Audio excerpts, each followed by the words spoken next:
50% of the Earth's population was living in urban environments in 2008.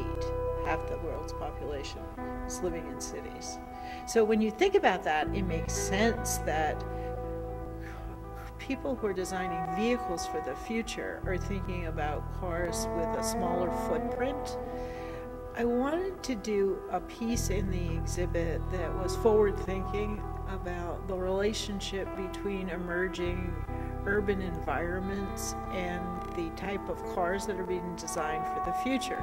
And the best way to do that is through the artistic expression of what the future will be like. I invited Kiel Johnson to come here and facilitate a community build because I wanted to have a piece that reflected what members of the community are thinking about how the future of cities will look. What will their needs be? I've just been traveling around building these small paper cities. Kind of table set up with all these little bins in it that has the glue and the scissors and the knives and the different materials required to kind of build a paper city or a building or a church or a school or a bus or a, you know, and I find that people just get really into it. Mega city is whatever, I think it's going to become whatever we make of it, you know. There's only so much land on this huge floating chunk of granite that we have, and there's only so many resources that we have. So these cities, as the density of these city centers becomes more and more populated, we have got to come up with ways that we can coexist, ways that we can keep our air clean, ways that we can eat healthy and interact with the outdoors while we're almost in these places that have obliterated the outdoors. So a true mega city is going to be a place that tackles all of those issues successfully, I think.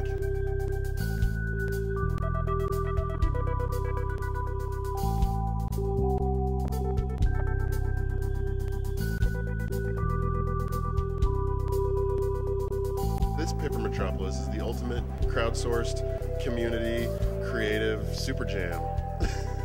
As I said it earlier, but people of all ages coming together to think about the issues of a real city and have the conversations that they need to have about a real city while working on a model city. I think you need to start small scale to solve big scale problems. And while a lot of this is about fun, I have heard around the tables really interesting conversations happen between young and old, and between two little boys, and between two little girls, and just people are having the conversations that I think they need to have.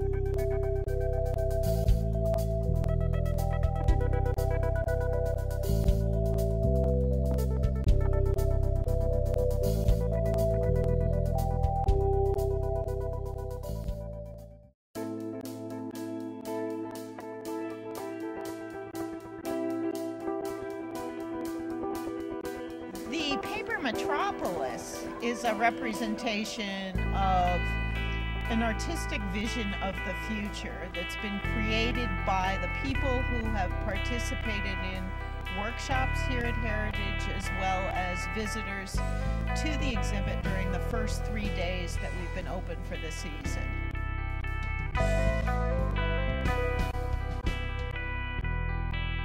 I think it's important that well, you know, from the point of view of the student, I think it's very, very important to try and be engaged in the community as much as possible. For an art student to be involved with a project with a professional artist, to get out, to get into the community, to be engaged. It's always surprising. There's always new skills to learn, and there's always different ideas being shared. And so I think it's just a really great opportunity for people to kind of be invested in something of a collaborative nature.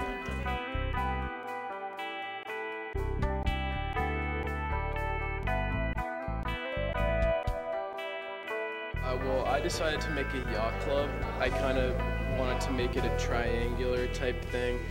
This is the entrance to the door, and then I made the dock. And the thing about this yacht club is that most people think they can drive to yacht clubs, but this yacht club you can actually only get to by boat, because cars are overrated. I feel like there's so much traffic with cars, but with boats, it's just endless possibilities.